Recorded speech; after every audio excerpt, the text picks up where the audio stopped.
Okay, hello?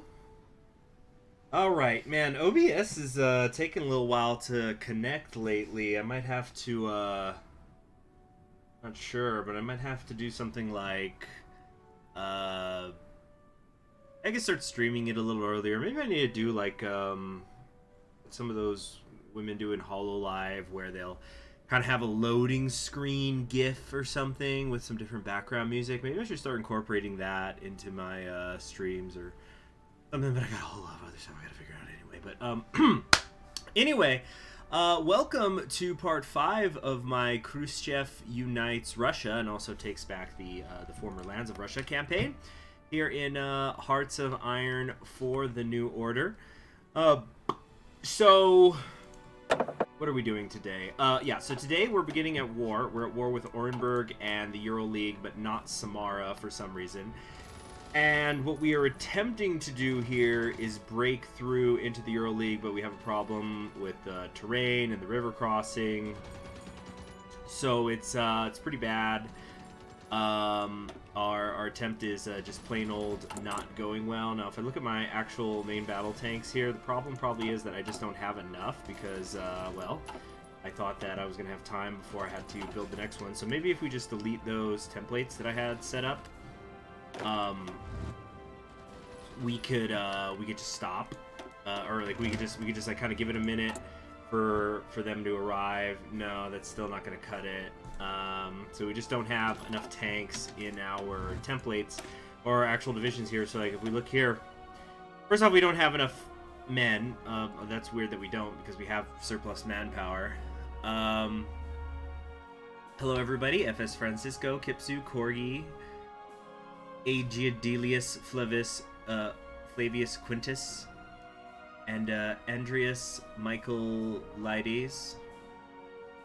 So is that, wait, who's in the Urals?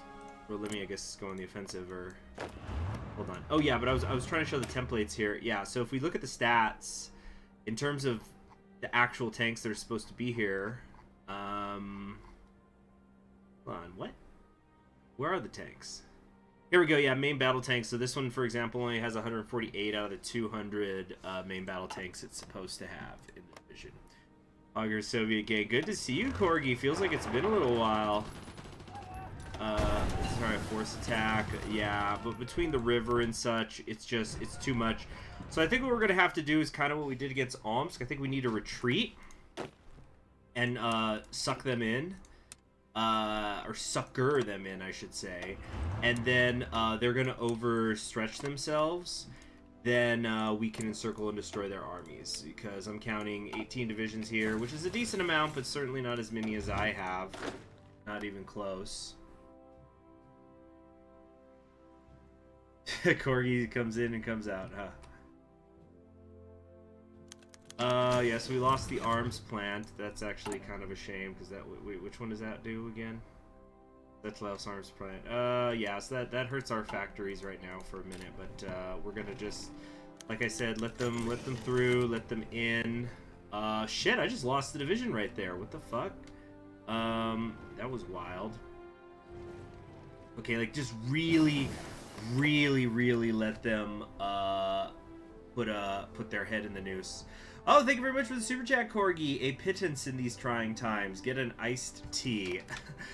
I actually did just pick up a box of some tea, some just cheap tea, just to specifically make some iced tea, but I forgot to get a picture, so I'll do that tomorrow. Thank you. There's the alert. I think. Oh yeah, it's going off. Thank you very much. Remember, the super chats support the live streams. Okay, so let's come over here to... Which one of these do I want to do? I think I want to do adaptive command. Yeah. Although, yeah, like, we've already got the best stuff, the stuff that I really needed, what mattered the most. And yeah, also my tanks just aren't very good, because I didn't realize I was still using ones from the 50s. So that's probably what's also causing a little bit of an issue. Okay, I think that they're deep enough in that now, you know, it's going to take time for my own divisions to get back on the front lines, but Yeah, I'm really happy with how far north they're pushing here. Actually, no, I maybe should push back or like retreat a little bit more. This division's about to fuck up right here. That's it. There's my shot. Slow it down a little bit. They just fucked up. That was the space that I needed. Now we're gonna get a cutoff here. Yeah, we totally have this completely under control. Because now we're gonna come here and take Shudrinsk, and then whip to the west here, and that's gonna be that. You're going against the Spetsnaz and the dudes who found it, so I imagine your army is having a good time. It's fine. I'll be okay. Industry, expertise, and stuff. Yeah, we can get these both getting boosted some more. Very, very good. Framework for development. Okay. How was the avant-garde of the communist cause to advance our national communism without full commitment and massive losses? There you go, yeah. Look, this is Russia. We do defense in depth, even on fellow Russians. This is what we do. Shit, they did have some people back here. That's fine. It's fine, it's fine, it's fine. Because we're just gonna come this way. Fuck yeah, they had some divisions just that weren't pulled up yet. Fuck me. Greasing the wheels of industry. Lazar and Mikhail sat across from each other. So Lazar is still helping plan the economy. He's just not in charge. Gosh, you know. Central planning is needed. Siberian plans, but we need more shock. Decentralized, localized projects could be useful. It depends on the situation I feel. Oh, okay. How's corn production going? I think it's going well. Yeah, we are at mass mechanization and improving, so eventually we will get full-blown modern agriculture for maximum corn usage. Look at that, and our tanks are actually starting to get green going through these areas, so that's good. Fucking shit. Yeah, they were ready back here, though. Corn is decadent, western crop, embrace wheat. Nikita's gonna make U.S. corn subsidies look like fucking child's play. Like, you think the U.S. uses a lot of ethanol? You ain't seen shit. A daily dose of corn. Give us this day our daily corn. Hey, you know what I just realized? If we unite Russia, we're gonna get a really weird timeline where Nikita's in charge of the Soviet Union. Well, it's like not weird because it's our timeline, and Castro's in charge of Cuba, where it's like still that way. I'm gonna turn my fan on here. So that's funny. Less missile crises this time, I think, though. At least we're gonna try and do it that way. Oh, no. You see, we can't let these guys through. You see, this is the key. We have to actually take Zlatowsk and head west here and cut off all these divisions up north. Yeah, stay on this guy's fucking ass.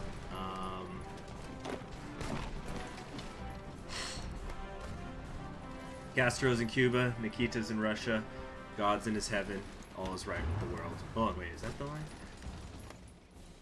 Would popcorn be a communist symbol in this timeline? No, it would probably be appropriated by the West, because it's like, I only like corn when I blow it up in the microwave, you know, so I don't know. This is it, the opportunity is here, we must use it. Gotta fucking get over this, man, gotta get over this.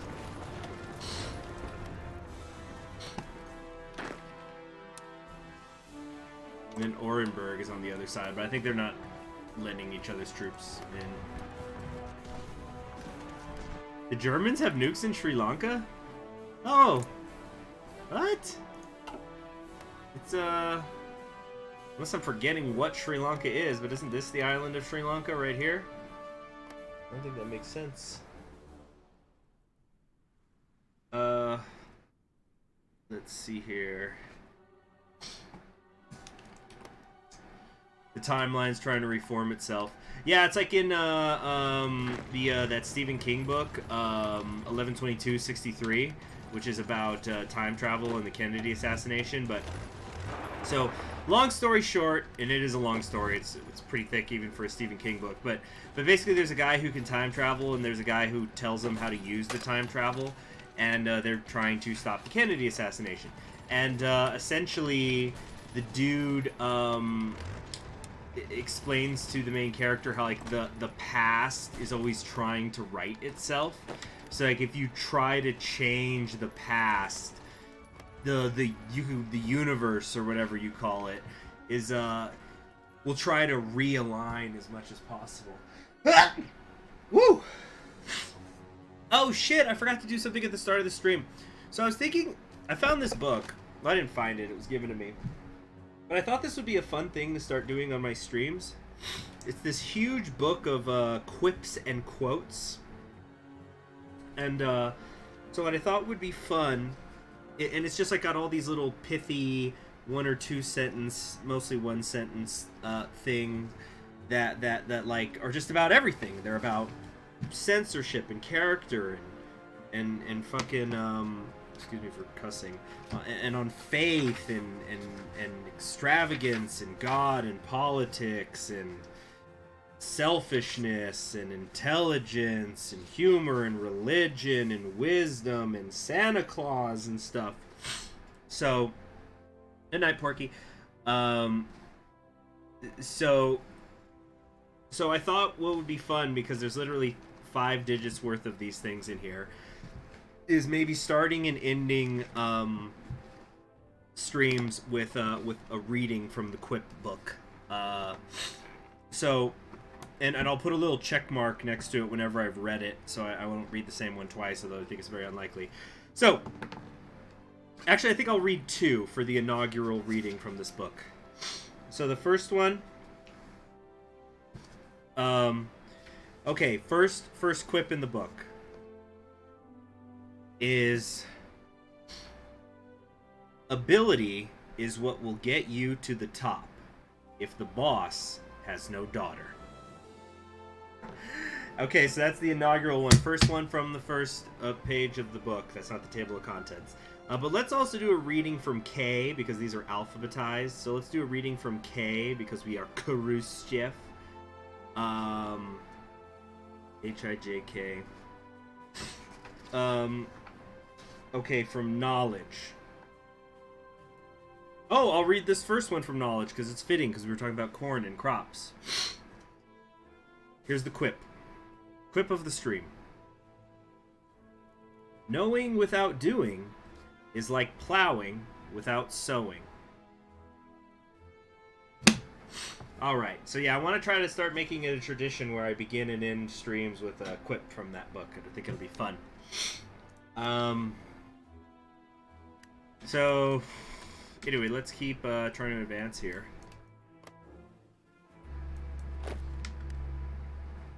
See, we've been in debt. No, we don't have debt. Well, we have debt, but we got more GDP. It's fine. I don't want to hear about it! We're totally cool.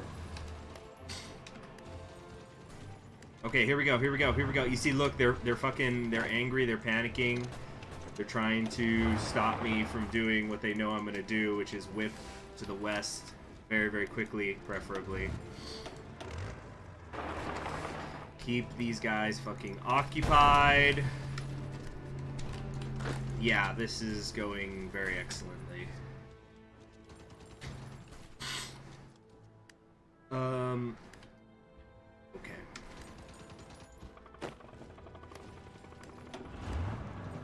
Come on, come on. We're actually about to technically get a second one. Cool, we got the arms plant back.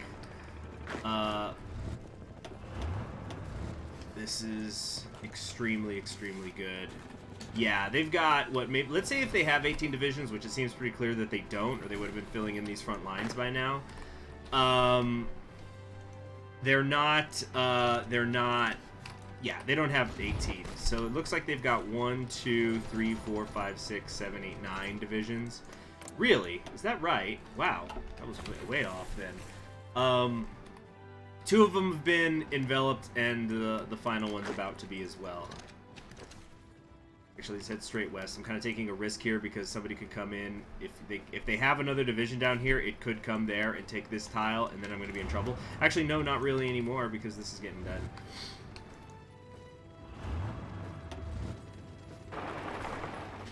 Keep heading west. You see, they realized what's happening. They're actually already starting to suffer from some attrition. Oh, yep, and there was another one, so there's 10 divisions. Automotive plant is back in our hands. Keep moving forward, people. Keep moving forward. All right, that encirclement is done. Come here, here, and here. About to make it happen, captains. Keep attacking, keep attacking, keep attacking. Yep, nothing like a good Soviet defense in depth. Are we going to get that joint space mission to Mars with Cornlord and Glenn? Well, I don't know what's going to happen in the United States. I think, well, the MPP is already in charge of the United States, so Wallace would have to lose his own primary. I'm actually not entirely sure it's still possible for Glenn to be an option. I think it's either going to have to be Wallace or, who's the other one that could take charge? It's not Robert Kennedy. Who could take charge in 68 after Wallace? I'm trying to remember. I don't know. I'll think about it. Fuck, yeah. I think, you know what? I think they're just pumping out cheap divisions is what's going on here. That these divisions really were not there before. But they're just trying to, you know, fill in these gaps that they didn't realize they had created. You see, it's too much for them to track. They can't cover everything. This guy is definitely gonna make it over here, and then everybody in the north is gonna start dying. Okay, yeah, but it's like someone with the Republican Democrats. I'm trying to think who could beat Wallace. Margaret Chase Smith and Margaret Harrington. Is it Goldwater? Yeah, it was Goldwater. Yeah, because didn't I do a Goldwater stream, right? Where it's like with Wallace, he gets impeached.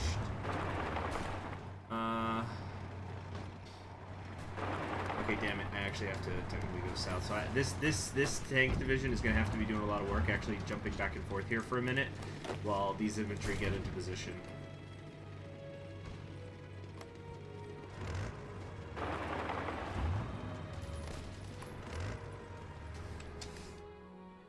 Okay, let's look at the casualties. Oh, we've definitely taken more than they have, but their army's better. I'm smarter. Much smarter. Corn for people, corn for animals, corn for tanks, corn for rockets. There you go, corn rocket fuel into space. That's what I like to hear.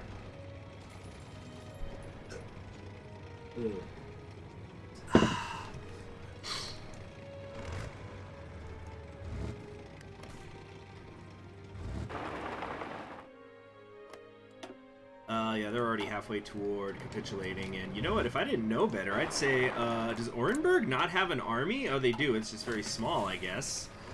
You know, no. First come up here, and then whip to the west. Yeah, these guys are now completely screwed in the north. So we're gonna win. We're gonna win, yeah. We're gonna win. It's just a matter of time. So, like, if I did... Oh my god, is it crashing? What's happening? Oh, shit! Hold on. Fuck me. What the hell just happened? Did I click the wrong button? I was trying to set up a front line order. The hell was that? Unconstitutional. Crashing is extremely unconstitutional. Excuse me. Here, to entertain you guys while I boot back up, let me read a little bit from the Khrushchev biography by William Taubman. So, this is a page, and there's more to it. But this is about Khrushchev's relationship with Castro. And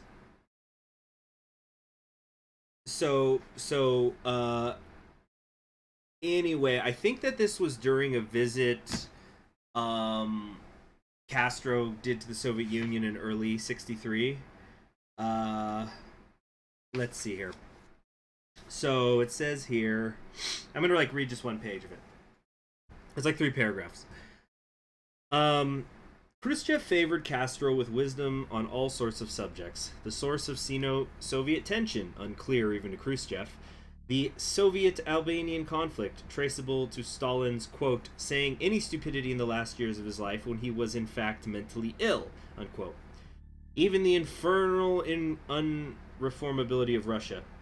You'd think that I, as first secretary, could change anything in this country. Like hell I can. No matter what changes I propose and carry out, everything stays the same. Russia's like a tub full of dough. You put your hand in it, down to the bottom, and think you're the master of the situation. When you pull out your hand, a little hole remains, but then, before your eyes, the dough expands into the spongy, puffy mass. That's what Russia is like, end quote. To govern Russia, one had to be ruthless. 40 years after the October Revolution, Khrushchev told Castro, we had to use force, unquote, in Tobolsk and Novocherkassk. He counseled his pupil to, quote, crush anti-governmental activity quickly, decisively, even to open fire, end quote, if necessary. A lesson that also applied to exiled anti-communists like the Ukrainian nationalists Khrushchev had faced. Quote, there are times when security services should physically eliminate the leaders of the counter-revolution in exile, end quote. Doubtless, Khrushchev had referred to the KGB's assassination of two leading emigres, one of them Stefan Bandera, the Ukrainian nationalist leader who had been Khrushchev's arch foe in western Ukraine and had been murdered in October 1959.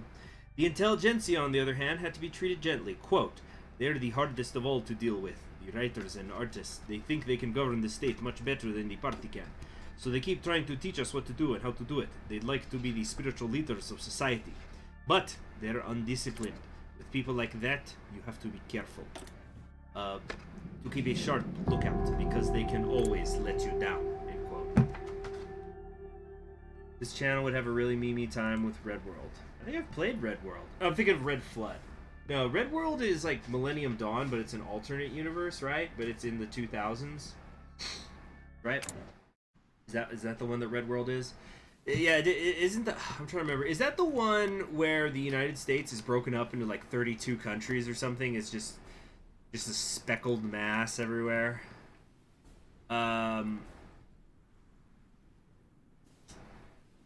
Let's see here. So it looks like, yeah, we're okay. We are a little bit behind where we were, obviously, but whatever. It's not a huge deal. But we're just gonna execute the exact same plan, really. So try to come up here and go on the attack in that space. Actually, no. Yeah, no. This is what I did before. So we got the automotive plant back. Yeah, this is no big deal.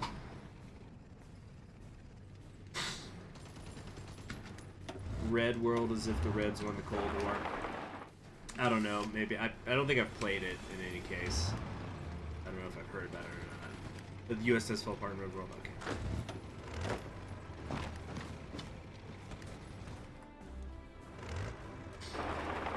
Okay.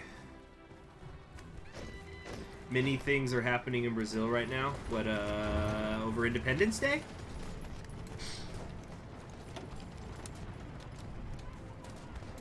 Here we go. In Red World, Bill Gates could be leader of the U.S. I'm trying to remember. I think I once looked at Red World, but I didn't get around to playing it. This was years ago. But didn't, hold on, I'm trying to remember. Yeah, wasn't in there the thing, like, where one of the states was being led by a dynasty of a former president? I don't remember which president. Maybe it was the Bushes? You know, let's say it was the Bushes. I don't know if it was the Bushes, but it's like, you know, the state of, let's say it was, I guess if it was the Bushes, it would be Connecticut or Texas. Let's say Texas, but it's like, they had effectively become, I don't think they were a monarchy, but it was a hereditary republic. Let's call it that. That was like, yeah, one of the families of one of the presidents or something.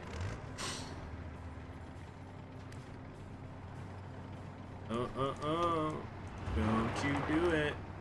Let's see, I think this is actually working out in a better way. Yeah, because we're going to have the capital surrounded from both sides now. Very good. Monarchist Washington. Maybe that was it. Yeah.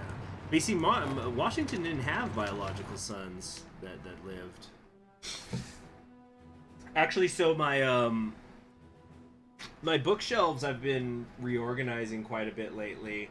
Not all at once. I probably should have just done it all at once, but I'll just kind of go, oh, I want to put this here, there. I want to put this there. So I have this one shelf, and it's where I put my Khrushchev biography, but I have this one shelf which I've decided to dedicate just to biographies that are hardcovers that I own.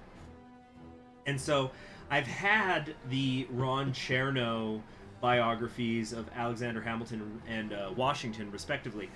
And I would order them with Washington, because the shelf is organized so that left to right it goes chronologically, the biographies. And so the Washington one was on the left, and then followed by the Hamilton one, and then it goes forward in time from there. But then a book arrived the other day that I had kind of forgotten I'd ordered because I pre-ordered it over the summer. And it's the Hero of Two Worlds, which is a biography of the Marquis de Lafayette, written by Mike Duncan, who I'm not really much of a podcast guy, but his history podcasts are so fucking good. His history of Rome is, you know, it's a giant. It's a giant in the field. And what the fuck is going on here? Come on, break this up. Break this up. No, don't retreat that way, fucker! Oh my gosh. You attack there, and you need to get your ass over here. We gotta take this tile. Anyway, so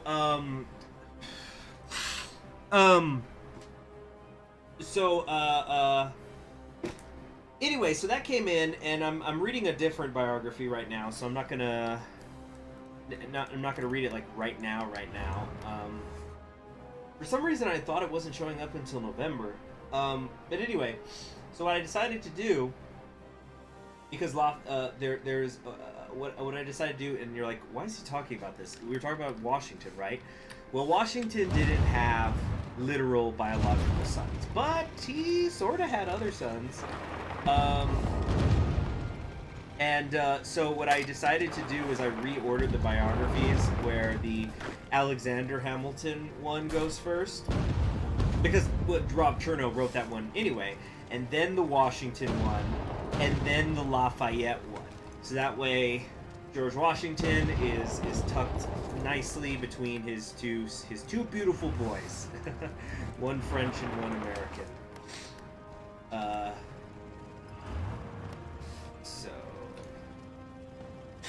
Anyway, we kind of are running into a little bit of a problem here because the crux of this whole fucking tactical retreat, the entire purpose of it, was to take these tiles here. Fucker, get over here. Oh shit, what was that? You guys see that? That little so that their whole army ends up trapped up here. And what I think I'm gonna have to do now, even though it's really awkward, is I'm gonna need everybody to advance, even though it's not really ideal at the moment. Damn it, this guy's gonna fucking die. How many more days until this guy gets there? 1 day, 20 hours. This guy's gonna take 1 day and 0 hours. That's fucking horseshit. That's absolute bullshit, and it's not fair. Oh my gosh, and then they're gonna make it here. Great. No, yeah, see now they're surrendering and retreating that way. Oh my god. Ah! But I think we're going to take the capital, so that works too, really. Yeah, these tanks are being very useful. This is definitely ideal the way I just did this. The CHG, if you have a fucked Millennium Dog type timeline, there's a mod. I don't know if it's out. It's called Extremis Ultimus. There's one where it's a funny ideology called Annihilationism. It's pretty great. I've seen a super event video for China from that mod, and oh god, the mod has a Chinese tabby. Yeah, I think this is going to work out because we're about to take their capital here anyway, which might be enough to capitulate them, so we don't even need to surround their army in the north, but nevertheless, this guy's damn annoying. We don't quite have enough yet for force attack. Come on. battle's gonna last another 3 days, 2 days, less than a day. Get there, people, get there. Yes, yes, yes, yes, yes, yes, yes, yes. Okay, so I don't know where their capital is going to move to. It must have to move into the north, but I think this will actually just be enough for me to win. But obviously, this didn't go as well as the version before I entered, or before I had to. The game crashed. Yeah, see, because now Orenburg is coming after me. So where'd the capital move? Or does it not matter? Yeah, no, they're capitulating now. It doesn't matter. Okay, and then we're just gonna do the same defense in depth bullshit with Orenburg. We just gotta get to midnight. Come on. There we go. War is hell. In.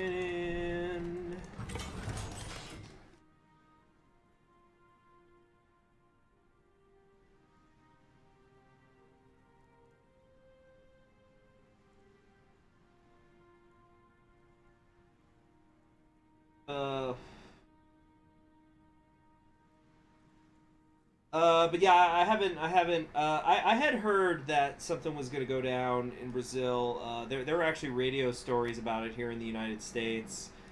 Of course, I'm not taking any sides on anything, but I was interested in seeing what was gonna happen. I will say this, I am consistently surprised that Bolsonaro, whether you like him or not, is able to do anything lately, because the guy just can't seem to stop getting sick. The dude's contracted everything but fucking diphtheria over the last 2 years. Let's see here. So we got some agriculture decisions we could do here. We could do rapid improvement, but it's going to hurt our stability, which I can kind of fix later. And, oh, you know what? We're going to do this one because it's the Khrushchev plan. So I'm not even going to, it doesn't even fucking matter. We've done this no matter what. Nikita Khrushchev proposes an end to the,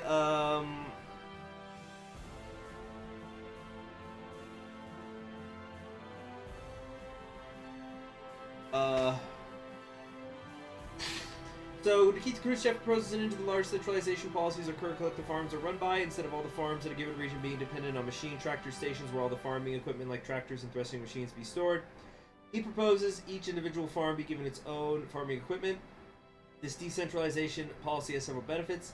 It puts the more of the well-being of the farm and its outputs in the hands of the farmers, giving them an incentive to better perform, while we no longer have to worry about the expenditures for providing services to the farms. So yes, Khrushchev plan, we're gonna do it. Whoa. Did the stream cut out? What's going on? I'm looking at the playback and it's gone. No? Okay, I guess we're good. Okay, it's just been lining up or something.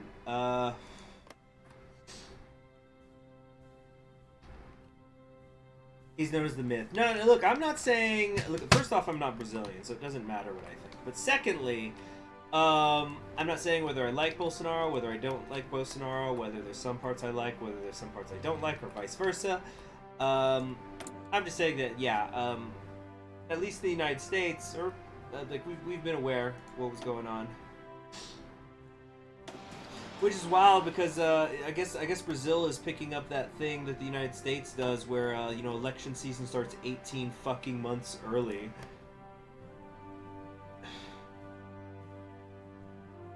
Let's see here.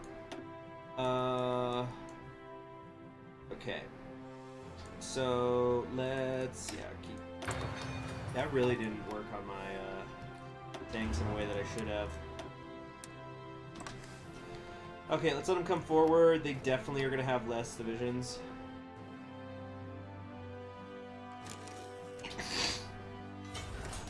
Okay. Oh, cool. We finally get ourselves an operative. Seducer. Ladies. Let's come down here to Samara. So I think it is, well, again, I'm kind of short on the anti-tank equipment too, I think. Oh, let's do rifles. So we go. Okay. Let's do that, and that. Yeah, we gotta go room. Election season here in Brazil is always fun because of the memes. Having 10 major candidates instead of just 2 makes things much more meme-worthy, although things seem very tense right now. Okay, let's see. So that academic base is coming up very nicely. I don't want to integrate yet because kind of going back and forth at the moment. Let's escalate those land reforms though. That's gonna help with the coring time and more agriculture stuff. Yeah, just agriculture, agriculture, agriculture, agriculture. Can't stop, won't stop. Yeah, we're gonna get that modern agriculture, corn all the way, baby. All right. Playtime is pretty much over here. Where's here, Colonel Monte? Are you also talking about Brazil? It always amazes me how many Brazilians I have that watch my channel, but it's nice. I don't have a problem with it, but it's just interesting. And there's Robert Mugabe.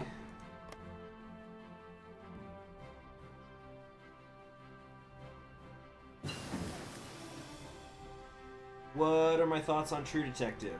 You know, I get asked that a lot. Okay, yeah, but Detective 98 says, what are your thoughts on True Detective? Season 1 was very good, and I like Season 2 despite all the hate it gets. So I am actually big time on the side of Season 2. I think Season 2 was better, or maybe I should say I preferred Season 2. I really enjoyed a lot of the Greek tragedy themes in it. I like Season 1 also. I'm not just being like some hard contrarian. Although, in the past when I've been doing streams, I talk about how I prefer Season 2, then there's some people who really, really turn on Season 1 when they're agreeing with me, and basically, it's like, yeah, it's like they kind of start going after True Detective Season 1 fandom with its, like, Reddit atheism, as I like to call it. So anyway, yeah, Season 2 was really good. I liked Colin Farrell. I liked Vince Vaughn. Frickin' what's his name? Taylor Kitsch. You know, his character I think kind of got got the short end of the stick because there were less. Hold on. What do I want to do here? This is of Siberia. Tested approach. Rehabilitate the man. What does Khrushchev want to do? We want peace, prepare for war. Which one of these is the Khrushchev plan? Looks like it doesn't matter. So basically, do we want 3 civilian factories? Or do we want 6 military factories? Well, that seems like an obvious answer, isn't it? Yeah, we are surrounded on all sides by liberals and reactionaries who wish to enslave the workers for their selfish ends. We must continue to develop our defensive capacity to bring both prosperity and safety to the Republic. But yeah, anyway, I was saying, yeah, Woodrow, I think his name was Woodrow, yeah, that his, and actually, by the way, I have a True Detective Season 2 poster hung in this very office that I'm in, that I'm sitting in right now. I have it on the back, on the door. It's, with Colin Farrell's character on it. I picked that up, gosh, many years ago. I got it when it's a long story, but I got it through a job I used to have. Anyway. But, yeah, he kind of got the short end of the stick because Season 2 had less seasons, or less episodes, I meant to say. So, and then instead of focusing on 2 detectives, they were basically focusing on 3 plus a crime guy. So there was 4 main characters instead of 2, but there were less episodes. So Woodrow ends up getting kind of shafted, and I think his character wasn't fleshed out as much. Also, I don't want to spoil what the deal with his character was, but I personally thought that his fatal flaw, so to speak, was a really stupid one. Definitely because it's a Greek tragedy. All the characters have these flaws, and they determine how their lives play out. And I kind of thought that Woodrow's was the weakest in terms of like, oh, that's barely even a flaw. Like that. Some would say that's not even a flaw. Why are you turning this into a problem? So redouble the urbanization campaign. So it's just shifting manpower. Yeah, kind of a useless thing here. But anyway.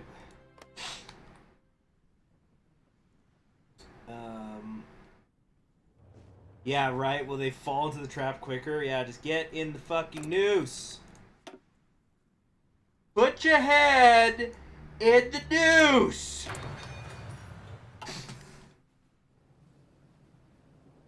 Okay, wow, that tank's getting fucked up. Actually, it was getting fucked up so bad that maybe we should just go ahead and do this ourselves. Yeah, I think maybe even our regular infantry can run over them then.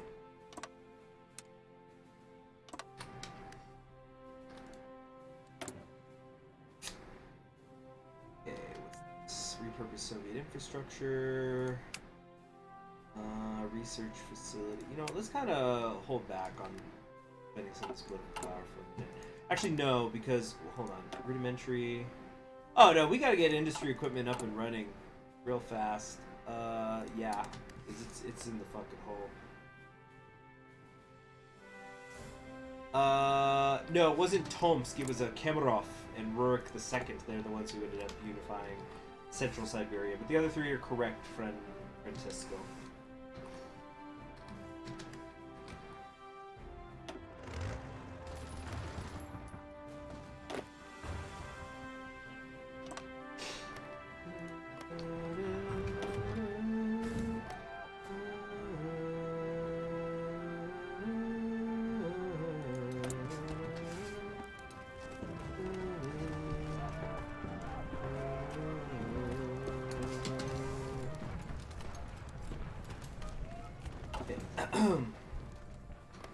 Alright, and go.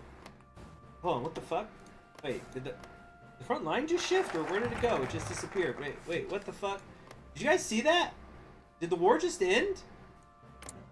Oi, what happened? Reliant state of a foreign power.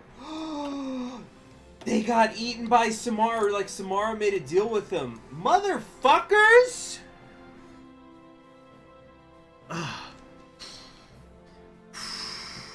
Deep breaths. Well, that's some fucking bullshit. Why won't it let me integrate this crap? Controls Mega Negators. I do though. Why is it telling me I can't? I do control them. This is fucking horseshit.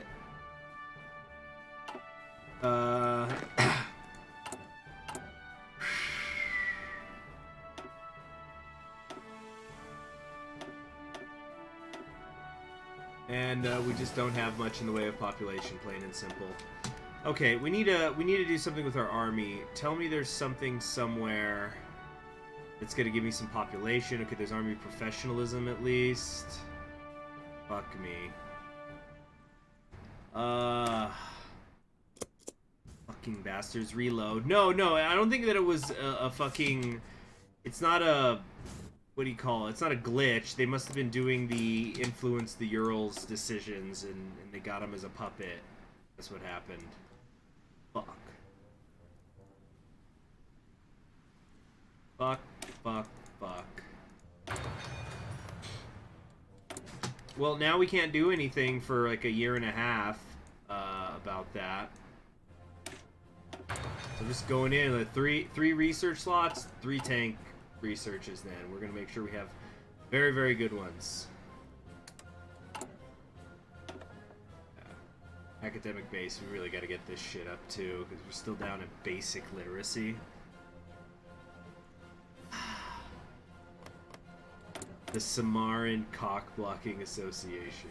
Yeah, I don't know why I'm not able to at least do the fucking integrations of the areas I have. Feels like that's a glitch. Don't know if it is, but it feels like it. And the feelings are what matters.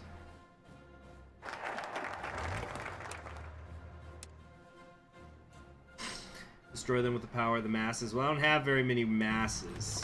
Despite playing in Russia, I've only got so much manpower.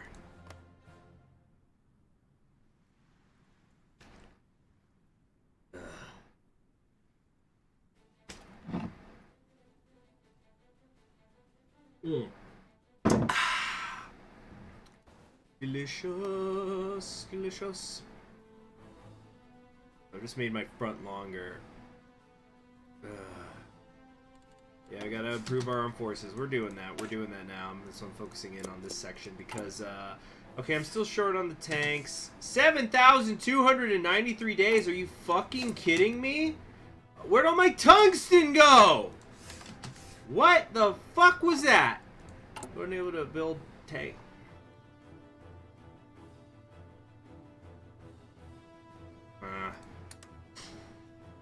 It's Spear in charge of Germany, Jake.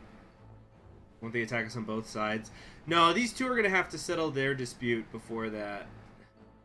Samara is going to be the main fight of the... Well, not the main fight of the campaign, but I mean...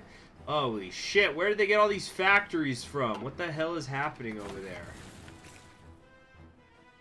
The factories was the big advantage we had, and now we don't. God damn it. 189. We're sure on the transport helicopters too. I thought I was building some. What the fuck? I guess I'm not. Oh, it lost factories somewhere. I guess it's the consumer good factories, or export focus. No, Orthodox next stage awaits. Fuck me. Repurposed dead KVD, reformed dead KVD. This gives me reinforcement rate. This gives me organization. I think the Cabecero appointments is better. Only legitimate continuation of the work. We need to take loyal members of the NKVD without any major assignments, transfer them to the Commiserate so they can rally the workers to the cause of revolutionary warfare. Is it possible to do a diplomacy campaign in Hearts of Iron 4? To a point. I remember when I was, oh, it's because the civilian spending. There's their fucking problem. So now if I go over here to production. Oh, that actually didn't do it. Yeah, where's all my fucking factories? What the fuck? Man, this is fucking bullshit. I'm gonna fucking console annex Orenburg.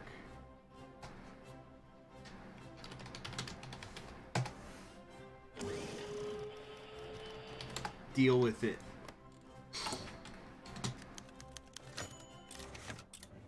There we go. Yeah, so there was some sort of bug. We couldn't. So now we can actually integrate things in a couple of days, though, when I'm at 100. Okay. Not like it makes a difference, really.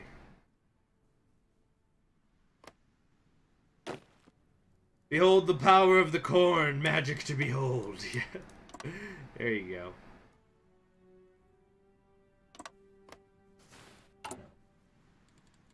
Alright, here we go. Nuremberg and the rest, and I integrate that crap. Okay, let's spend transition time out.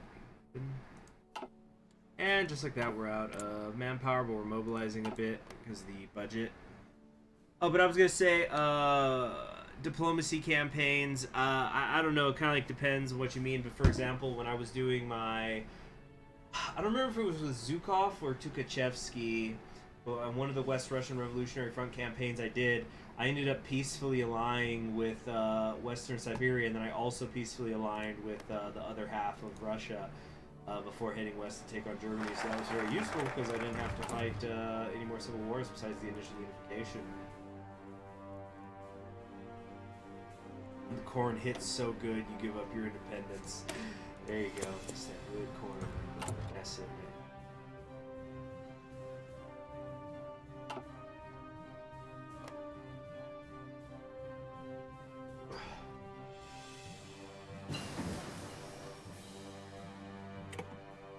Okay, heat integration's done. Yeah, we definitely don't need it. Let's factor it out. There we go. Now we got our military factories up and running again.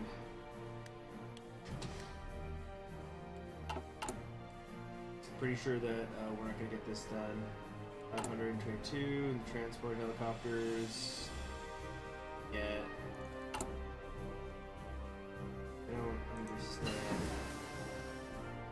When we look at the templates, don't I need transport helicopters for this?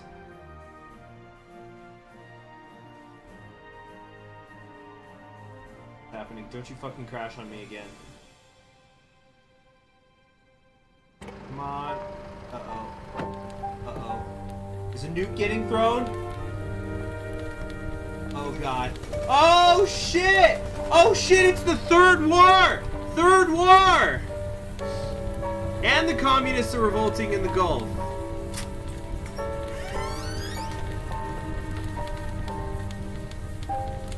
This is the super bad ending. I know the difference in the music. Yeah, that's the extra bad ending. The horror. The horror. Is Jonas Savimbi. Okay, let's get a save here. Okay. Bad African devastation. Yeah, we in hell, boys. Yeah. So I think this could also trigger the third South African War, which I don't think I've ever seen happen. But basically everything, all the ingredients are there. The Boer Republic and the Shield won the first South African War, and then that was enabled the second South African War to be triggered. And then I think the extra bad African devastation has to happen because there's two versions, and this is the extra bad one.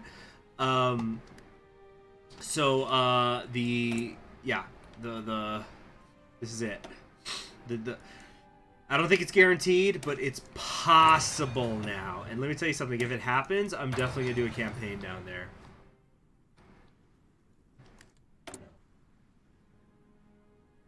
Alright. Okay.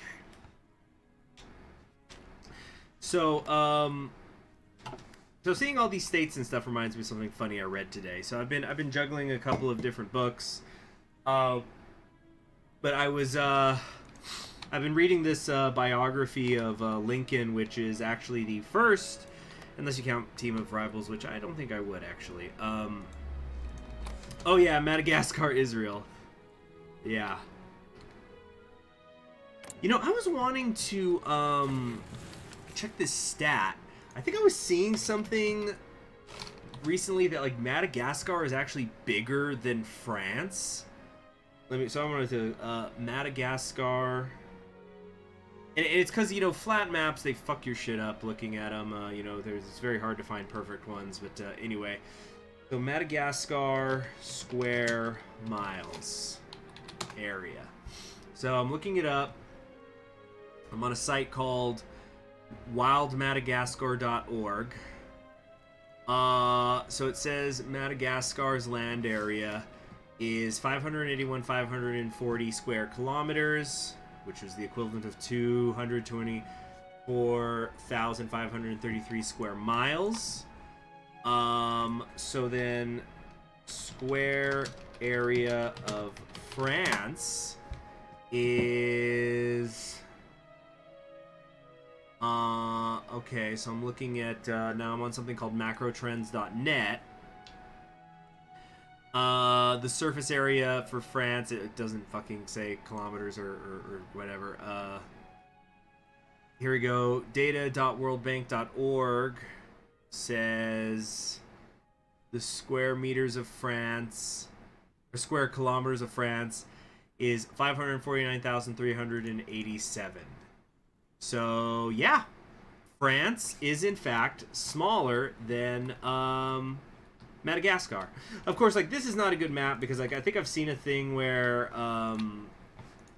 the Hearts of Iron 4 map shifts the equator because it's a World War II game, and, like, the Pacific War is mostly just island hopping, so whatever, but also the rest of it takes place in, you know, the major theaters of war. It's in China, it's in Europe, you know, even if you're getting like a Civil War thing going on, it's in America. That's all in the northern hemisphere for the most part. So like the equator in real life is it kind of goes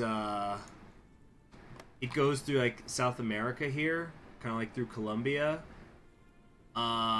Oh wait, no, that's it. Yeah, it's distorted in the eastern hemisphere. That was it. Yeah, because in real life, the equator goes through like this area up here, kind of in, you know, Colombia, Ecuador, northern Brazil, and then through Central Africa. This is, you know, equatorial Africa, and Indonesia over here. But that's not really yeah. So as you can see, if you were following the equator, it goes here and then it just jerks down, and so that's where it would be in real life. But no, they made it so that the equator, I guess, is like up here, in kind of across the Sahara, ish. Makes the UK further from Europe than it is. Oh yeah, well, like fucking Dover and Calais are practically kissing in real life. I hear that. I've not visited it myself, but I hear that when it's a clear day, you can you could stand on one coast and look at the other one. Yeah, the Mercator projection is pretty shit. It's pretty down in the dumps. Extremely low tier.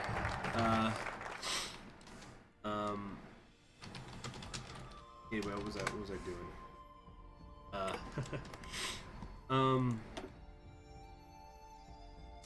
Let's see here. So we have some special presents. We can get a research bonus. That'll be good for the... Oh, no, that's the IFV. That doesn't actually help.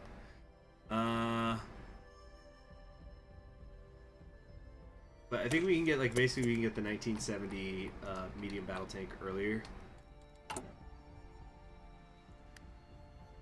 Yeah, propaganda programs. Definitely want that. Always notify me whenever that stuff's done.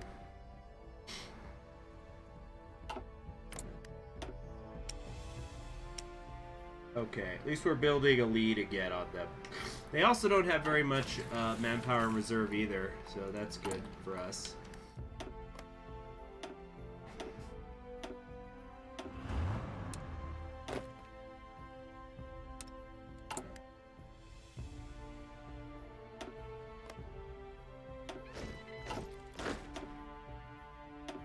There we go. So how down in the dumps are we with these what the fuck? Okay. We need... How many? We need 131. Yeah, it is transport helicopters that we need while I'm building them. So then this is just not... Oh, I think I've run into this issue before where it just doesn't... It says I don't have helicopters even when I do. I think it's just like a glitch because of the new equipment being introduced or something. Yeah, something like that. Okay, now in terms of the main battle tanks, though, it's gonna take us 662 days. That is still a little bit too slow for where the rate we need to be on.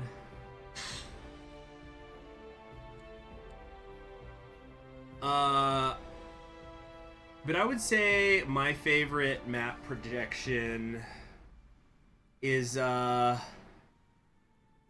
probably the Pierce Quincunical or Quincunical. It's but it kind of screws over Antarctica. Yeah. Let's see here. You know what? Actually, there's a great thing. It's probably like a fucking 15-year-old thing by now, but XKCD did a thing where he said, like, you know, what your favorite map projection says about you. Here, let me make a little save file, and then let's go through these. It'll be fun. Let's see.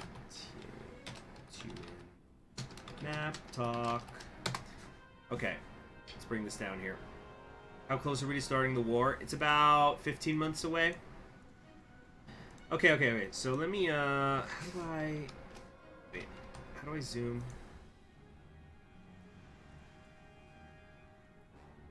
There we go. Okay, so this is basically what your favorite map projection says about you. Like, who needs a horoscope, right? When you've got this. So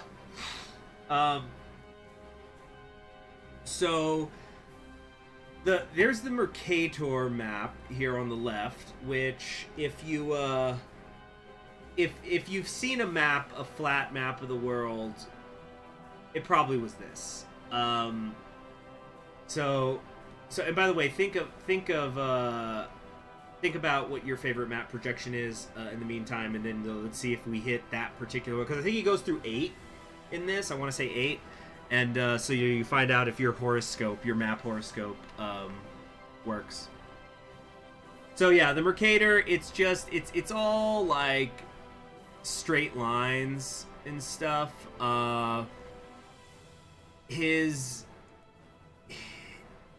It's basically not typically seen as like, it's good for navigation, basically, these the nautical lines, but it kind of just projects everything as like a straight, everything is like, if the world is, you know, like a perfect sphere, but then like, how do you really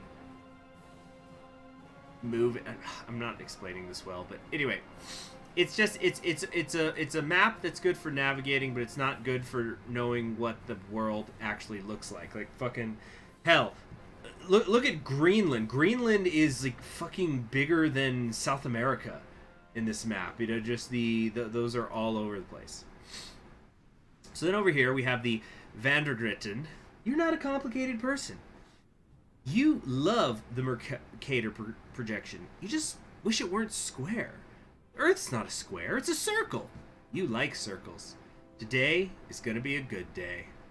So, yeah, it sums it up, doesn't it? And of course, Antarctica gets a whole lot of time here. Okay, then over here we have the Robinson. You have a comfortable pair of running shoes that you wear everywhere. You like coffee and enjoy the Beatles. You think the Robinson is the best looking projection, hands down. So, I think, is this the one that you were talking about, creative nickname? Do you have a comfortable pair of running shoes that you wear everywhere and also like coffee and the Beatles? Based Greenland. Well, here Greenland gets the short end of the stick. Here everything gets really squeezed in the big, but you know, you got big old Africa looking much more accurate there. Then there's the Dymaxion, which is it's like, if you, well, oh shoot, yeah, I think he actually brings this up later, so I won't say it here, but yeah, this is a little bit different. You like Isaac Asimov, XML, and shoes with toes. You think the Segway got a bad rap. You own 3D goggles, which you use to view rotating models of better 3D goggles. You type in Dvorak. So, anyway, there's... Yeah, so this is kind of interesting because, like, Antarctica is sort of on its own over here, but then you have, like, these slices here for the empty ocean area. Okay, then there's the Winkle Triple. National Geographic adopted the Winkle Triple in 1998, but you've been a Winkle Triple fan since long before Nat Geo showed up. You're worried it's getting played out, and you're thinking of switching to the Kavareski. You once left a party in disgust when a guest showed up wearing shoes with toes. Your favorite musical genre is post. So yeah, that's basically Winkle Triple people hate Dymaxion people. Then we've got the good Homolocene. They say mapping the Earth on a 2D surface is like flattening an orange peel, which seems easy enough to you. You like easy solutions. You think we wouldn't have so many problems if we just elect normal people to Congress instead of politicians. You think airlines should just buy food from the restaurants near the gates and serve that on board. You change your car's oil, but secretly wonder if you really need to. By the way, you do need to. Do I like John Lennon's Imagine? I like John Lennon, yeah. I like him as a musician. Heck, I even like one of Yoko's albums, the Approximately Infinite Universe. Fun fact, though, I don't think I heard the Beatles until I was a sophomore in high school. I came to them kind of late. Anyway, then we've got the Hobodire. You want to avoid cultural imperialism, which is incidentally one of the like complaints you hear about the Mercator. It's like, oh, the Mercator is imperialist. It makes people think the North is stronger than the South, like in hemisphere, and like it creates that North-South. You know, it's like the colonizers, the colonized. It's a whole fucking thing. I don't want to get into it, but it's like, if you like the Mercator, you're a fucking imperialist, and worse, you're a racist. Anyway, so that's what some people unironically believe. Okay, so the Hobodire. You want to avoid cultural imperialism, but you've heard bad things about Gall Peters. You're conflict-averse and bi-organic. You use a recently invented set of gender-neutral pronouns and think that what the world needs is a revolution in consciousness. We got very flat Antarctica here. And, you know, like, Greenland just is the North Pole. Alright. Plate Carré, the equirectangular. You think this is fine. You like how X and Y map to latitude and longitude. The other projections overcomplicate things. You want me to stop asking about maps so you can enjoy dinner. or in my case, it's like, you want... then again, I'm not saying the plate carry is my favorite. We haven't hit my favorite yet. But it's just... it's like... it's like, hey, Conquering History Games, are you gonna play the fucking video game again and stop talking about the maps? If you're that person, then you perhaps like the plates carré. All right, next up, a globe. Yes, you're very clever. That's your map horoscope when you like the globe.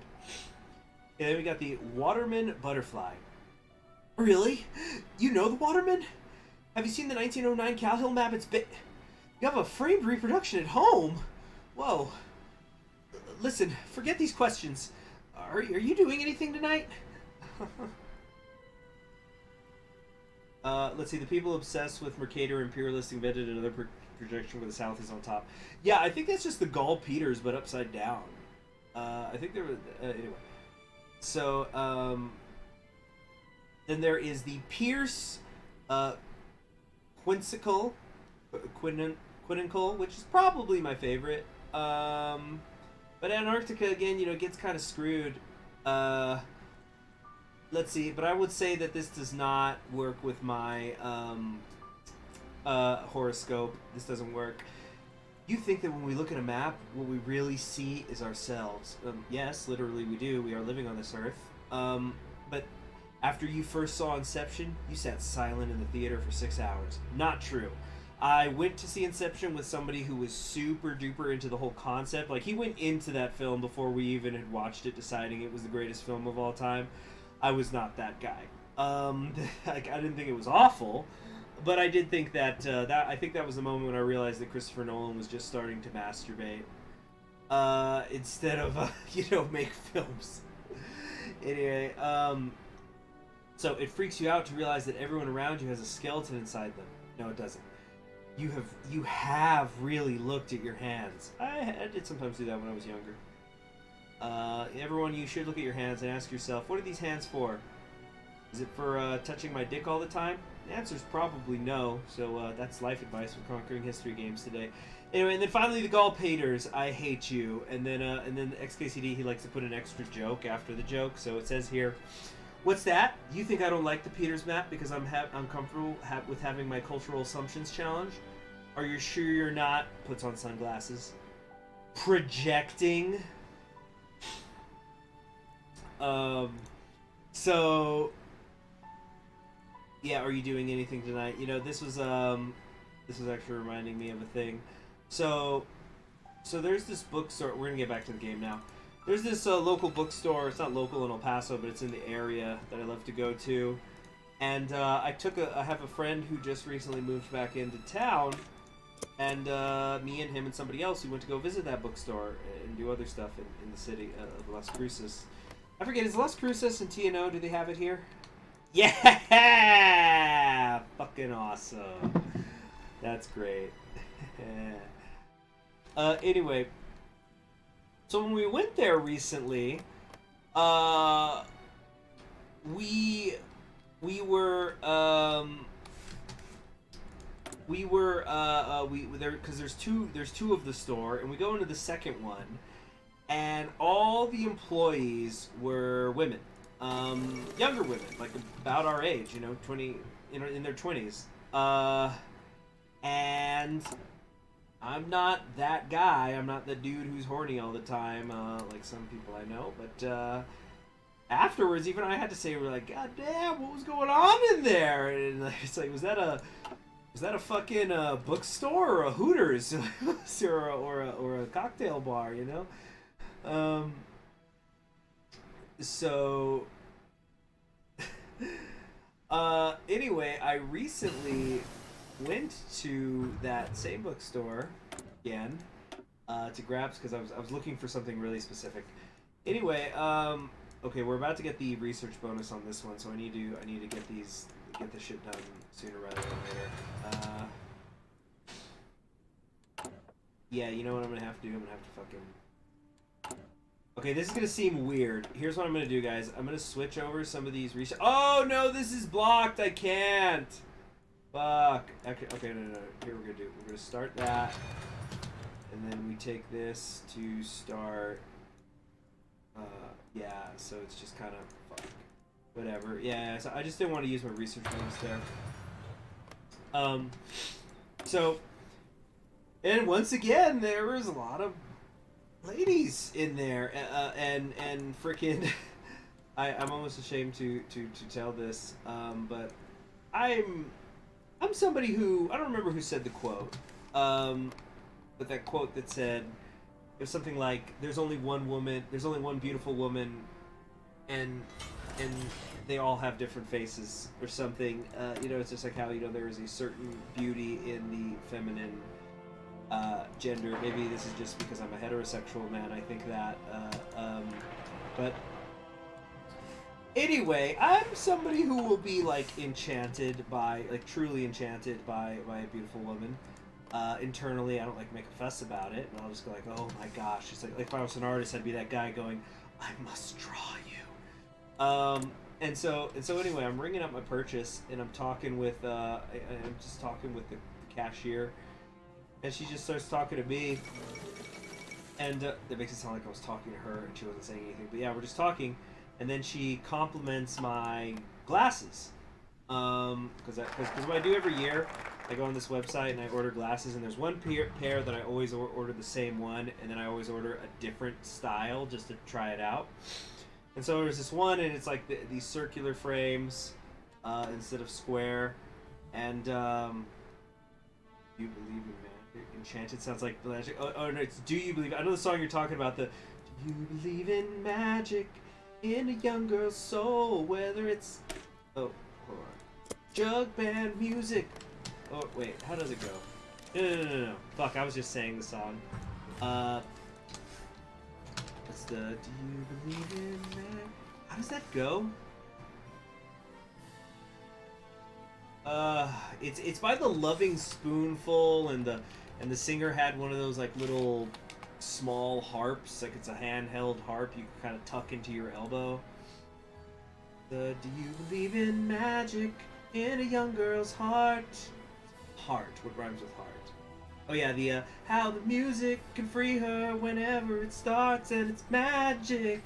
If the music is groovy, it makes you feel happy like an old-time movie. I'll tell you about the magic, it'll free your soul, but it's like trying to tell a stranger about rock and roll. Yeah, that's it. If you believe in magic, don't bother to choose if it's jug band music or rhythm and blues. Okay, hold on a sec. There's a comedy in 4 parts. Hold on. Okay, so there's a joke here. Let me read this, and then I'll tell the story with the cashier. So, what does the boss want us to do? He just wants us to fool around with a bunch of different models of tanks just to see what works best. At what? Explosions. Pavel. Yes, Vladimir? Shouldn't the tank have a caliber gun on the front? Not according to designs before the war. Well, what happens if a Nazi gets on top? Lie back and think of Russia. 30 minutes later. Vlad? Yes, Pavel. Are the treads supposed to look that way? You put them on upside down, didn't you? Just shut it and help me take them off. 1 hour later. I must say, Vladimir, it does look nice. Yes. Thick plates. Hell, it reminds me a bit of the Panzers during the war, at least from the concept. It does, comrade. And that cannon. God damn, it would be fun to send a shell straight at one of those Nazi bastards. Of course. And you said this is meant to be front-line material? They're tough, but I don't know if they'll survive in a high-mobility war zone. Eh, that's the general's problem. True, true. Want to get something to drink? Of course, Pavel. Anyway. So yeah, she compliments me on my frames, and we ended up talking about that for a while, but I didn't want to... I don't know, I don't feel like in another world, I probably would have, if I wasn't so fucking busy and I knew it, all the goddamn time, I probably would have ended up trying to ask her out or something. But it was honestly the compliment. I was like, oh my gosh, she complimented my glasses, which nobody ever does. Only time I've ever been complimented on my glasses is I remember when I first enlisted in the Army. I was getting my leave after basic training in AIT, and I was wearing the BCGs, which I don't think they do anymore. But they were like these old-fashioned square. I didn't think they were hideous personally, but like they're practical. Anyway, I was wearing the BCGs, which stood for birth control glasses, and then like people would go, "Oh no, I think they look nice," and it is, no, you're fucking lying. It would always be older people saying, "Oh no, they're nice." But I think it was the first time that I could ever remember that I got complimented on my glasses, and it was just gosh. Another quote of the year. There's only one of its kind, and it's ours. Anyway. Just go and listen, it'll start with a smile that will wipe off your face no matter how hard you try. Your feet start tapping and you can't seem to find how you got there, so just blow your mind.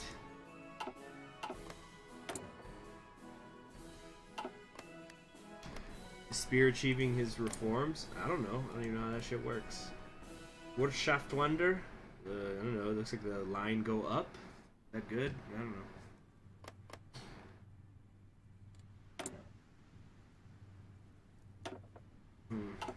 But that's how it'd be to be a man. Am I right, fellas? Anytime you're getting complimented by a woman and you're not dating her, it's like, oh, good time to burn that in my memory for the next 15 years. Let's see. We could change our trade laws to an export focus. Poverty rate improves. Oh, yes. It's always good to be fixing the poverty rate, because that's a really nice bonus. We gotta be practical. We need to accelerate the forces of production in our country in ways non-capitalist modes of production cannot, given the lack of industrial development within our borders. Sure. Advance to Bukharin. Look at Spear's focus tree. How much progress has he done? He is... Where is he? Okay, hold on. What's the name of the one he's doing? Trade agreement. Where's that at? Fucking hell, this is huge. Across the Alps. I guess he's trying to figure something out with the Italians. But Italy is in the Japanese faction right now, the Co-Prosperity Sphere. Oh, France joined it too. Did I miss that event? Guess so. So I don't think there's gonna be... I don't know. When's the oil crisis hit? Oh, not till the 70s. We got time.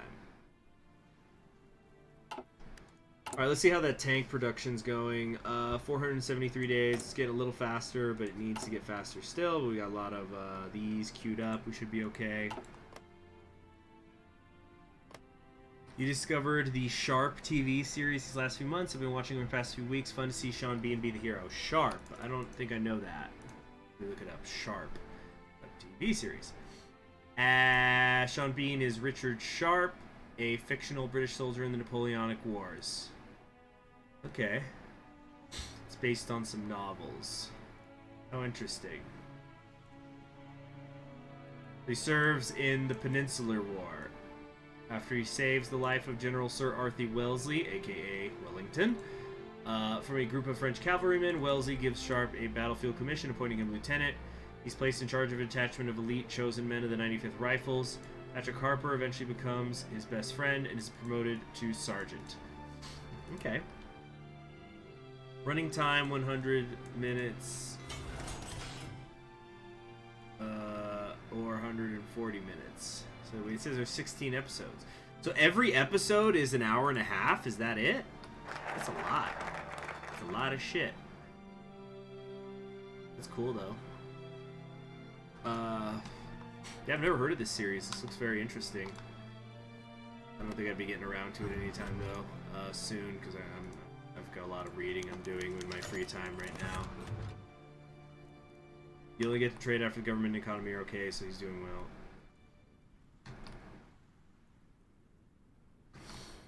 Okay, Heirs of Babylon. No, this is just that. Yeah, history stuff. alternate history nonsense. Okay, let's get, yes, 15% speed on those factories. Very, very good. Definitely want that. How are these air assault divisions doing? These are going to be crucial down the line. They still only got about half as many factories as I would like, but I think the tanks have to be the priority, at least for this war. It's a series of movies. Okay. That's pretty cool. Sean Bean in the lead, that's cool too.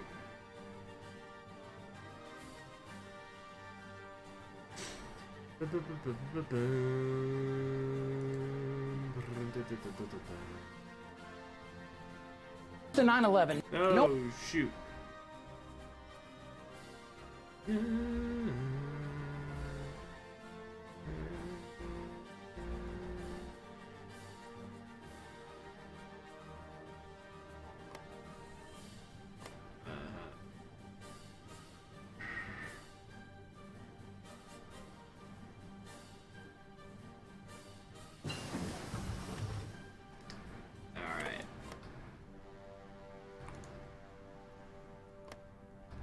Onwards to the continuation of the economic revolution. Yes. Okay, so we can start doing the advanced MBT, but not really, because it's still too far ahead of time. But we'll be able to do it in a decent amount of time when the time comes. Oh my gosh, our fucking engineers are shit. Let's fix that, maybe. Oh man, awful, awful, awful. Over the hills and on the main. What about the U.S.? What are they up to? I think they're still with Wallace. I don't know how his various legislations are going. Still in full-blown American despair. Encourage you to follow the southern states. So he's doing the education tree right now. I'm trying to remember where's the one where... Oh yeah, here we go, here we go. Yeah, this is the education subsidies. So there's like kind of two branches of education. But this one I think is really funny because if he goes states' rights, whereas like the states pay for the education instead of the federal government, people start getting pissed at him. Segregate state subsidies. Yeah, they just get mad because they went, whoa, whoa, whoa. When we said states' right, that meant to, you know, enforce Jim Crow laws on the black people. That I didn't know we'd have to open our wallets. What's my favorite track of the Hearts of Iron 4 OST? Off the top of my head, probably the Battle of Wuhan. That one always sticks out to me. Legacy of the Aviators. Special Presence. The show lifted my spirits up during this month. That's nice. It's good to have a show like, you know, sometimes it could be a book, it could be a TV show, it could be a video game, but sometimes when you're down, you just need to do something for you, and yeah, it does help. I freaking was reading something the other day. It's been such a crazy fucking week, and as I think I've mentioned many times before, I never read history books before, like no history books, no biographies before bed. You can ask anybody I've ever lived with, like, you know, it's like I'll even during like the heat of you know when I'm doing final term papers and stuff, I'll be up late reading, and then it's like late at night and I'm gonna have to be up in a few hours for work or school, and I'll come to bed and, you know, wake them up because I've come to bed late, but then I still will grab a non-history biography book and read like one page before falling asleep. Because I just can't do it before bed, because then if I read the history stuff, I just read. Anyway, so the reason I bring that up is if I wake up early and it's like, well, I'm up for the day, I will read a history book. And the other day I was reading one, and yeah, this just last week's been crazy. And I was reading it, and I think I went to the index for something. And then I came back, and then I went to the index again, and I went to a certain page. And then I read that thing on the page, but then I went on to the opposite page. Just, I'm like randomly in the middle of the book, and I read something. And I don't want to say what it is, because it's going to take too long of a story to explain. But, like, I actually smiled. It was, like, a really nice thing. And I actually kind of welled up a little bit at, like, 4:30 in the morning in my eyes, but it was, like, happy. And it was just, yeah. It's good, you know, those little pick-me-ups. And, you know, for some people, that's like playing Tetris, whatever, you know. I mean, you know, play a comfy video game, watch a comfy show.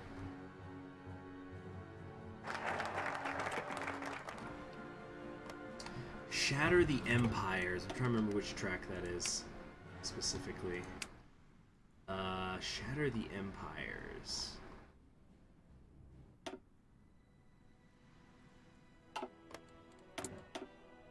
Okay, let's get that research speed bonus. Oh.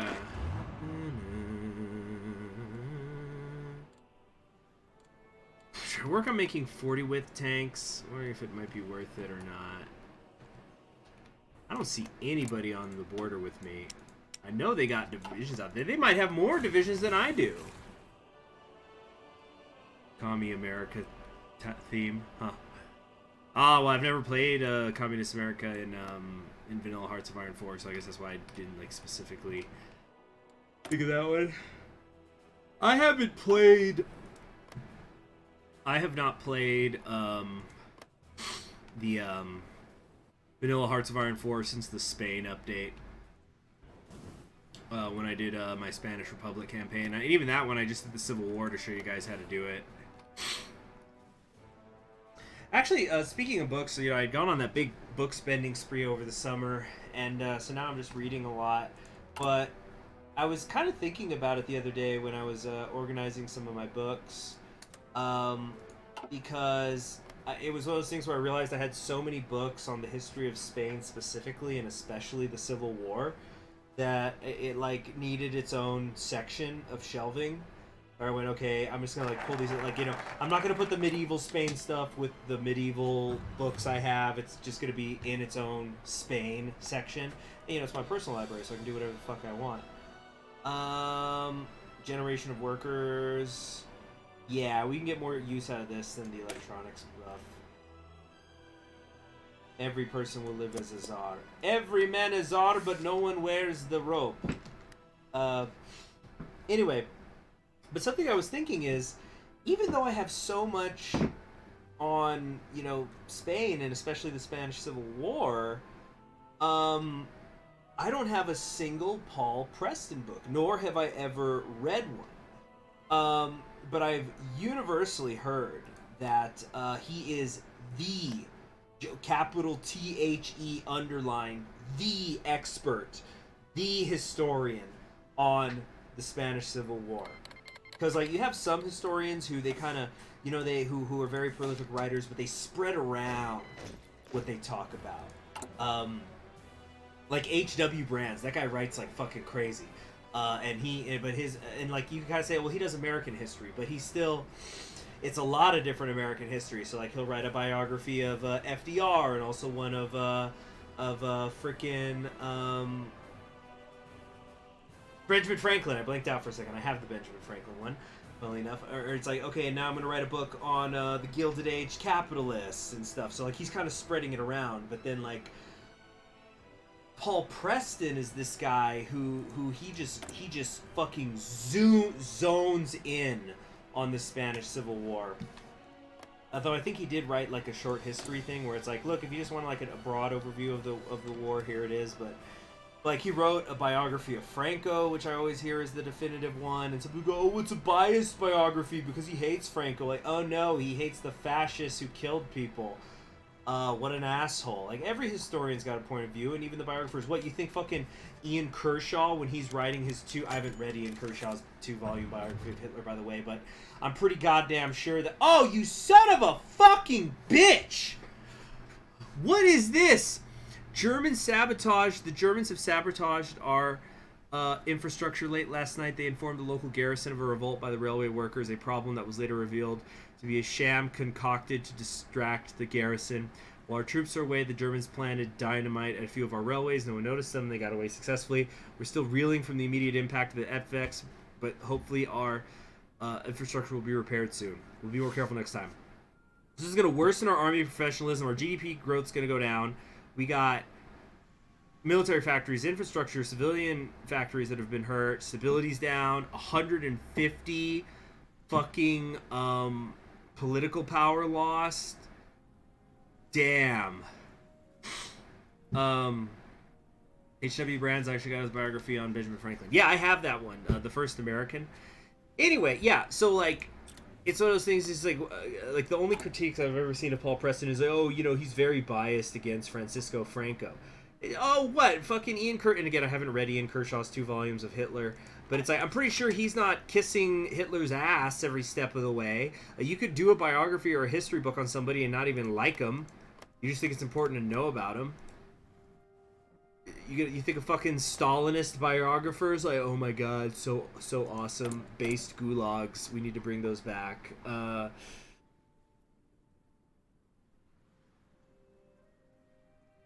So I've never seen anything like that. That must be, I'm guessing that that's something that frickin' only Samara gets access to, because they're like German collaborators, right?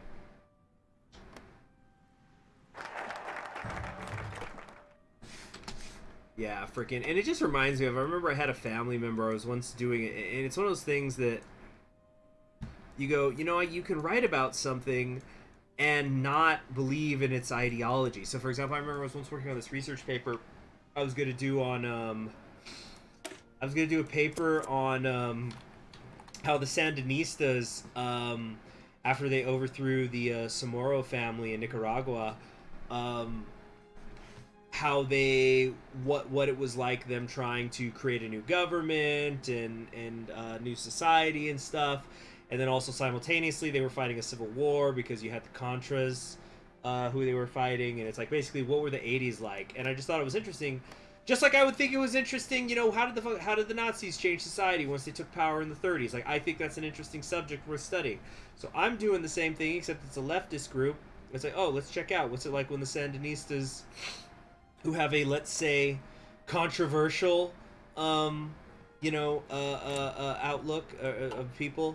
Did I say Somoza? My bad. They're a controversial party. And freaking, yeah, so I had a male family member. I was saying, yeah, I'm working on this. And he tells me, what are you, you're studying the Sandinistas? Are you a communist now? I said, what the fuck? It's like, if I was studying the Nazis, would you say, oh, you're working on a paper about the Nazis for class? Are you a Nazi now? No, nobody would ever say that. It would be completely fucking ridiculous. But some people get fucking triggered. Some Posadist socialists in South America are actually like OMG Gulag's heart. In Chile, for example. Well, the Posadists are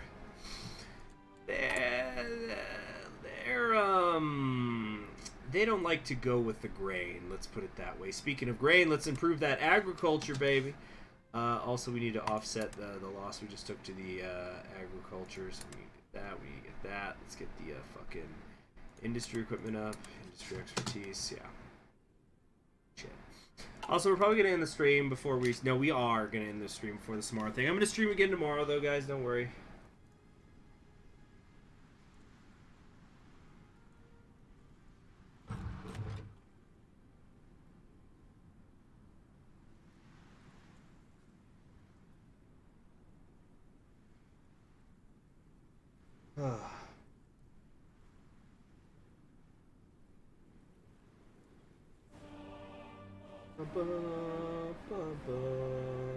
Oh yeah, so the reason I was bringing up Paul Preston, so what I think I want to do, I'm gonna maybe do it is like in October. October is the channel's birthday. So I was thinking about as like a gift for myself for the channel is I wanted to get like a few different Paul Preston books, because I've looked him up online and I don't think I've ever seen a Paul Preston like he's a prolific enough writer and he sells well enough that I've never seen a Paul Preston book for more than like $12. I'm talking about, that it's like, ooh, maybe it's a used copy but it's a good condition. And I've seen some of his shit for like $4, and that's just online. Who knows if I went looking for something in a used bookstore. Special presents. He's cleaning his Mosin Nagat. His squad leader came to see him. Comrades, squad leader says, you have spent your entire careers as defenders of the revolution using the same weapons used by those who came before. They have worked to our benefit, but as the march of social progress continues, so must material progress likewise. He then threw the bag on the ground in the middle of the circle and poking out what seemed like dozens of rifle barrels. These are your rewards for protecting the revolution, comrades. Enjoy! Vel looked at his squad mates, the nervousness replaced with curiosity. Vel then bent down and pulled out a new fresh rifle, just off the assembly line, it looked like. Then, Vel began to wonder if the rifle range was open today. This is my rifle. There are many like it, but this one is mine. Okay, hold on a sec. I wanna use the bonus later. Whatever. Get a bonus. Nice. So anyway, so yeah, I was thinking about it as like getting for myself for a gift for the channel when we hit the channel's birthday in October, is getting a couple of different Paul Preston books. Like I want to pick up his biography on Franco. I want to pick up hold on a sec. I want to pick up his book called The Spanish Holocaust, which talks, it's my understanding, it talks about just essentially all the people Franco killed over the course of his dictatorship, and also during the war. Let's see here. Yeah, let's get this. And what was the other one I was interested in? Yeah, but basically just pick up a few Paul Preston books to study for the channel. Do I like Millennium Dawn? I haven't played it in years, but I don't remember liking it at all. Sorry. Let's see here. Heavy armaments industry. I think at this point it's better to not actually take some of this 5-year plan stuff so that we can keep building factories instead. Let's also repair all this shit. Annoying.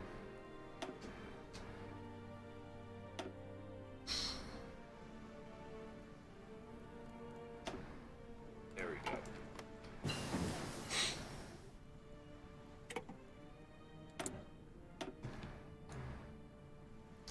It's like the Marines getting new equipment after the Army had it for a few years. Yeah. Yeah, freaking, I think I knew somebody who went into the Marines in the early 2000s. This was still post, Iraq and Afghanistan war, so it's not like it was still the peacetime corps, but I think he said that they literally had M14s in their basic training. In the 21st century, they were using those. Let's see here. Anti-air, no. Man, I haven't been doing anything with my anti-tank stuff either.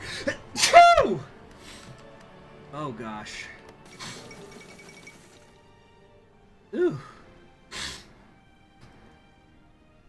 Excuse me, everybody. That. Liberal victory in Canada. Oh, it's Pierre Trudeau. You know what that means? Let's read the fan fiction of the Trudeaus. No, I'm kidding. I don't know. You guys can go look that up. I believe that was happening in the Wallace campaign, if anybody ever wants to go back and listen to those. Let's boost that construction speed. I think we actually do need to do that. Nice. Academic and base just improved, which is good. At least now we're out of freaking basic literacy. That's gonna be good for our factories. Let's check how the tanks are going. We're down to 189 days. I think we're gonna just barely squeak by getting the getting those done.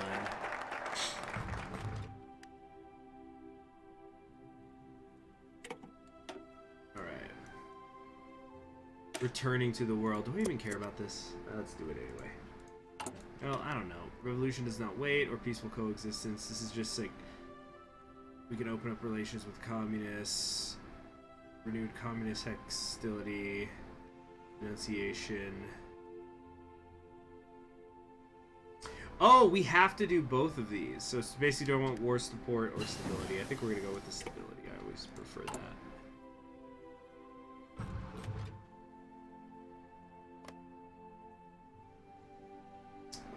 Be here. Trudeau in Canada. Well, it's his father. Yeah. Unless you're one of those people, and it was a friend of mine who told me about this, I had never heard about it before, who told me the theory of that Fidel Castro is or was Justin Trudeau's father.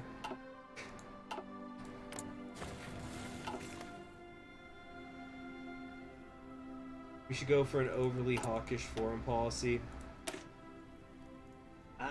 Let's see here. The revolution can be fermented at a later day. The revolution does not wait. We take a hard stance to the liberals and reactionaries on our doorstep. I don't think it really matters, because we're going to have to do all these ones down here anyway. These aren't mutually exclusive, I think. Because this, yeah, requires all three of those. So I think, yeah, I think I'd prefer to have the stability. Stability's very good.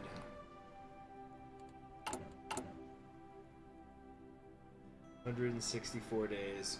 Yeah, we're not gonna get even to the bleeding edge of it. I think we have an excess of the helicopters, which is good. Double check that. Yep, we are totally filled up on the helicopters. Very cool. We can get 2 more out. Or actually, no. I'd rather, we need to get these to the 20 width. Like that.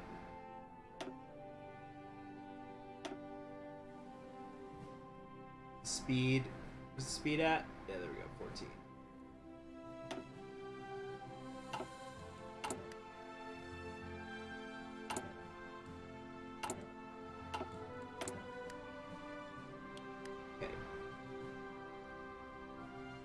No. Focus on the tanks. Focus on the tanks.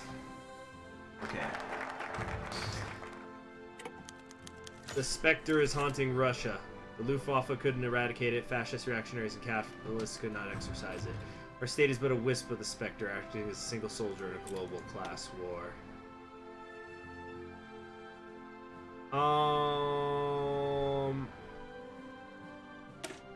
Yeah, we are the only Marxist-Leninist Stalinist state on Earth. Very few nations are communists, much less those whom ideological purists are willing to work with.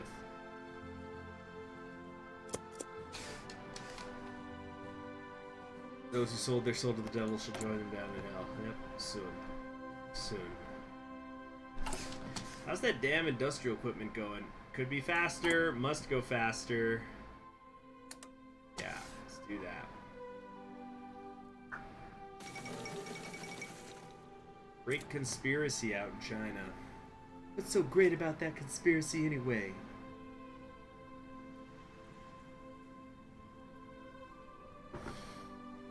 Oh, freaking. That reminds me, I'm not gonna pick it up, but I was just kind of curious. Apparently Tolkien, I knew he had done translations of other stuff, but did you guys know that J.R.R. Tolkien did a translation of Beowulf? So I just looked it up. Ooh, it can cost a pretty penny. That's neat, yeah. Truly he was, you know, freaking... He was the professor. What can I say?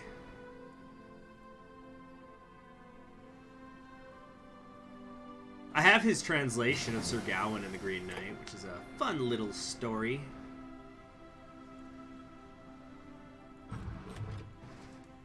Okay.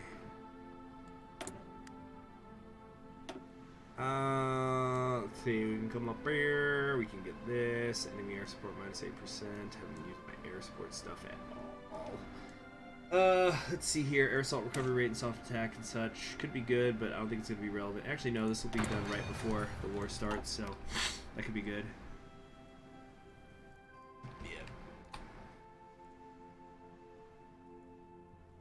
You guys remember that movie of Beowulf? They did, when did they make it? I don't know, like 10-ish years ago, maybe a little over 10 years ago. Yeah, I think it was a little bit over. But I thought it was pretty cool. It was like super CGI heavy, and it was kind of weird, but I thought there was a lot of good stuff in it. Obviously, there was a changing with like Grendel's mother, huge change. Like once Grendel's mother shows up, that's when things really went off the rails. But it kind of picked up again at the end, and I think at least through to Grendel's mother, I don't really see too many complaints. That anybody could have. At least I guess you could say about the first third of that movie. Cool stuff. denunciation from the Urals, from Russia with love. Let's contact Central Asia. They were beset with, they're warlord states. We need open lines of communication. Well, they are our Soviet brothers. There, Quintus.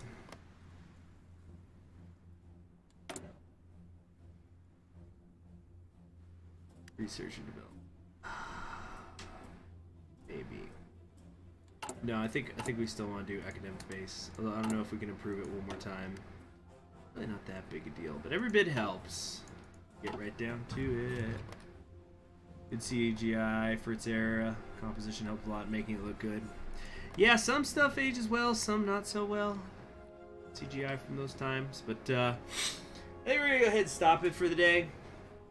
I am gonna stream tomorrow, although as I think I mentioned it when I streamed back last Saturday, the daily live streams I think are not coming back because I want to be working on other stuff. But I think it'll just make the live streams more special. Yeah, I'm Conquering History Games. You guys have yourselves a very pleasant evening. And in the next episode, we're going to, I am Beowulf, of course. How's the Brazil game going? It's exploratory. After, what I want to do after I'm done with this series is do the alternate history Brazil, where it's like, I mean, go a different path than the one that's pre-recorded. I got to get some of those pre-recorded ones up. I've got a backlog. And I don't think we're getting that third South African war. I think we would have by now. Yeah, thank you guys for joining me, and, discourses, what was I going to say? Yeah, the next episode, we'll start the war, to the west.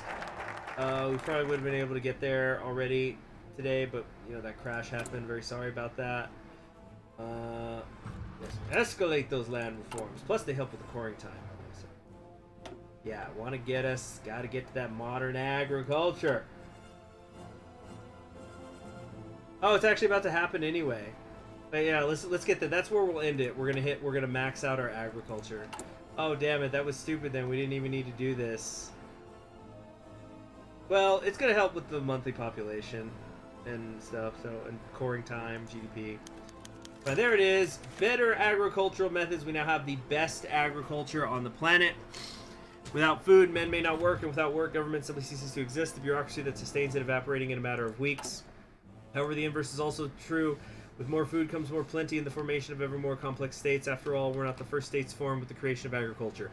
New agricultural innovations will reduce the amount of hard labor needed on the fields and shift the workload to mechanized equipment like tractors and automated harvesters.